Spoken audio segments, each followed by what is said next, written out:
विद्यार्थियों, भाषा विज्ञान के अंतर्गत आज हम भाषा परिवर्तन के कारणों पर विचार करेंगे।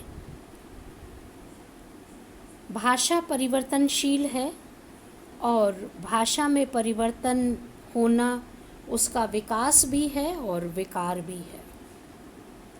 भाषा में परिवर्तन या कहें कि विकास उसके 5 रूपों में दिखलाई पड़ता है।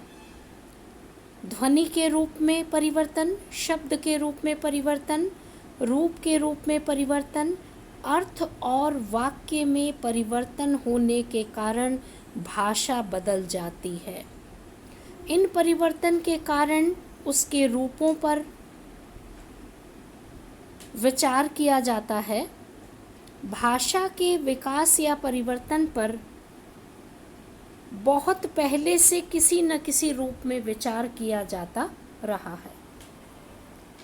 शब्द शास्त्र पर विचार करने वाले प्राचीन आचार्यों में महर्षि पतंजलि, कात्यायन, वामन इत्यादि के विचार विशेष उल्लेखनीय हैं।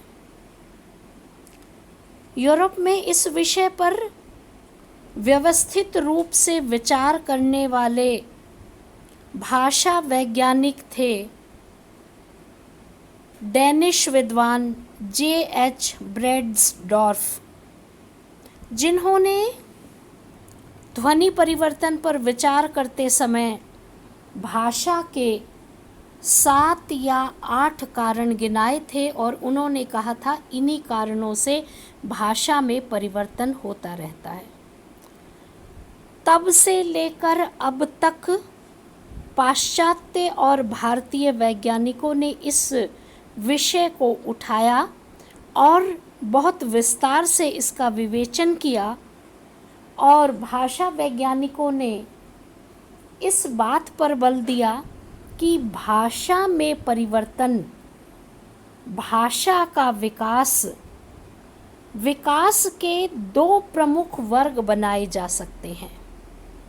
यानी भाषा में विकास जिन कारणों से होता है उन्हें मुख्यतः 2 वर्गों में रखा जा सकता है। पहला वर्ग है अभ्यंतर वर्ग यानी आंतरिक कारण और दूसरा है बाह्य वर्ग या बाहरी कारण। अभ्यंतर वर्ग में भाषा की अपनी स्वाभाविक गति से परिवर्तन होता है, जिसमें मनुष्य की शारीरिक और मानसिक स्थिति जुड़ी हुई होती है और इससे जो परिवर्तन होते हैं वे आंतरिक कारणों के कारण परिवर्तन होते हैं। बाह्य वर्ग में वे कारण आते हैं जो बाहर से भाषा को प्रभावित करते हैं। बाहर से भाषा को प्रभावित करने का तात्पर्य यह है कि जो कारण भौगोलिक, सामाजिक, साहित्यिक, मानसिक रूप से व्यक्ति से जुड़े हुए होते हैं, जो परिवेशगत मनुष्य से जुड़े हुए होते हैं, वे बाहरी कारणों के अंतर्गत आते हैं। इसलिए भाषा परिवर्तन 2 कारणों से होता है, जिसमें आंतरिक और बाह्य कारण है। आज संक्षेप में इतना ही। अभ्यंतर कारणों को अगले वीडियो में समझाया जाएगा। धन्यवाद।